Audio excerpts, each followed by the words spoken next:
The bear remembered her after 10 years. His greeting will melt you.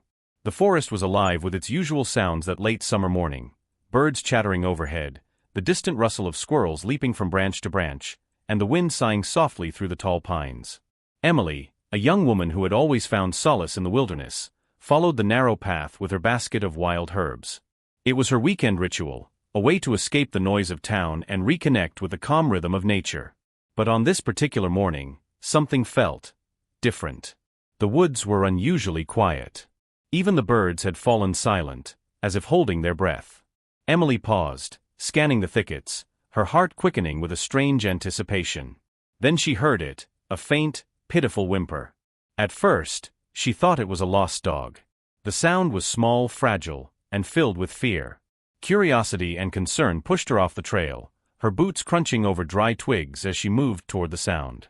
There, at the base of a charred old tree, she saw him, a tiny bear cub. His fur was matted with dirt, his dark eyes wide with terror. He looked no older than a few months, far too young to be alone.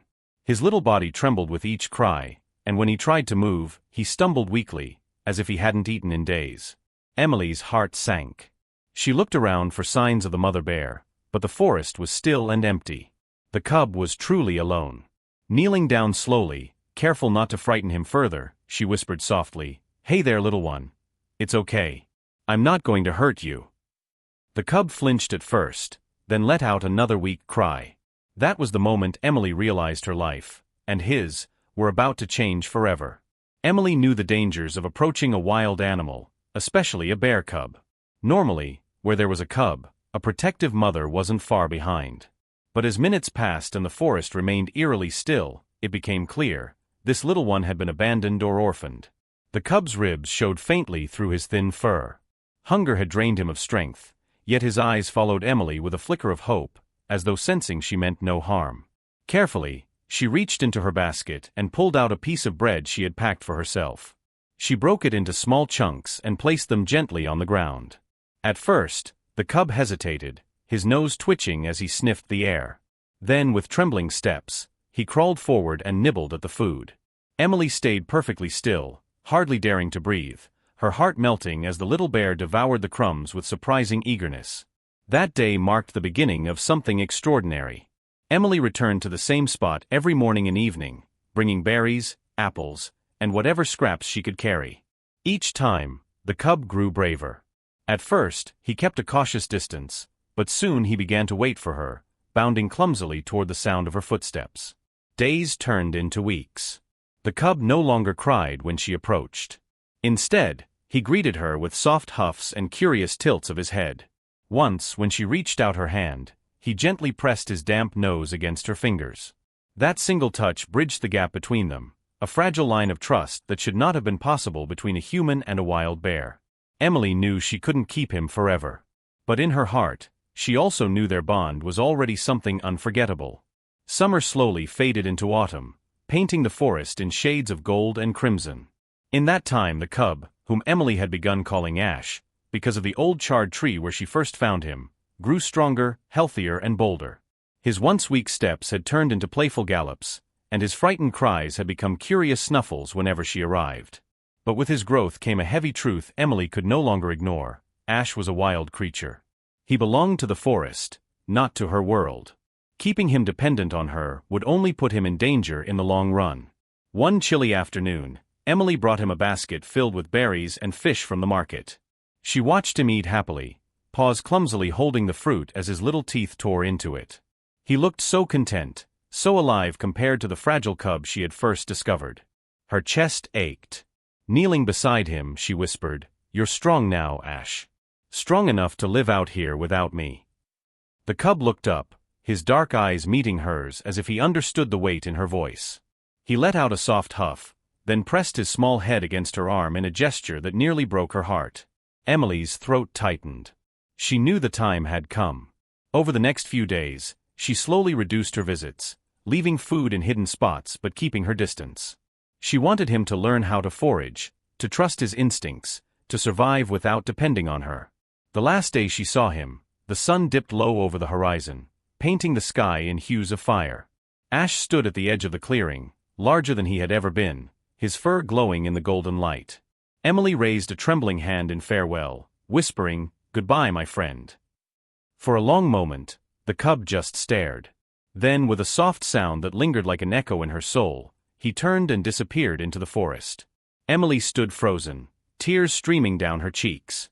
She knew she had done the right thing, yet the silence he left behind felt unbearable.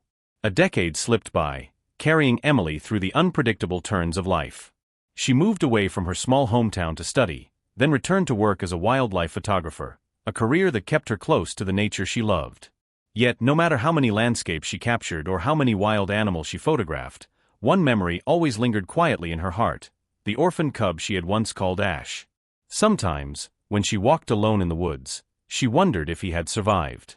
Bears lived long lives, but nature was unforgiving.